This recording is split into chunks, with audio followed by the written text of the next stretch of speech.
انہوں نے لکھا ہے کہ جب اسپین فتح ہوا، عیسائیوں نے فتح کیا،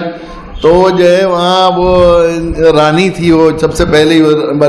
بنائی گئی، اس نے پورے اسپین کا دورہ کیا کہ ہم نے اسپین کو فتح کیا ہے تو ان کی معاشرت اور ان کی تہذیب سب کو ختم کرنا چاہتے ہیں ہم لوگ، تاکہ ہمارا چھاپ اسپین پر باقی ہو جائے۔ تو انہوں نے غور کیا اور دیکھا، اور پھر اس کے بعد پہلا آرڈیننس اور قانون جو نافذ کیا وہ یہ کیا کہ میں پورے ملک میں گھوم کر آئی ہوں، میں نے دیکھا ہے کہ مسلمانوں میں نظافت اور صفائی کا بہت زیادہ رواج ہے، اور پاکی اور صفائی کے لیے ہر گھر میں ایک باتھ روم اور غسل خانہ پایا جاتا ہے،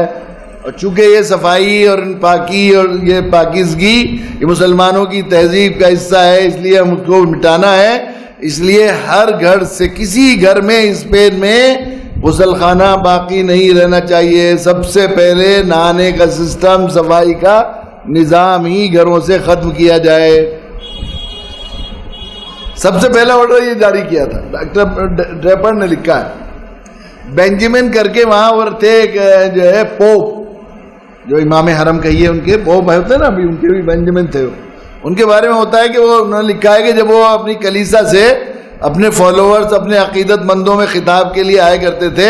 تو ہزاروں جوئیں ان کے جبے پر تیرا کرتی تھی، اور عیسائی عقیدت مند سر دھنا کرتے تھے کہ ہمارے پادری کیسے دنیا سے نابلد ہیں کہ انہیں جوئیں بھی صاف کرنے کا سلیقہ نہیں۔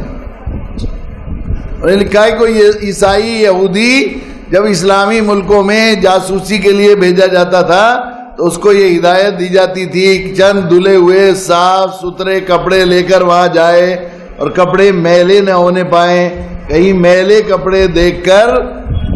جو ہے یہودی یا عیسائیت کا شبہ ہو جائے اور جاسوس پکڑا نہ جائے۔ صفائی مسلمانوں کی علامت تھی، اور گندگی اور میلا پن یہ یہودیوں کی علامت تھا۔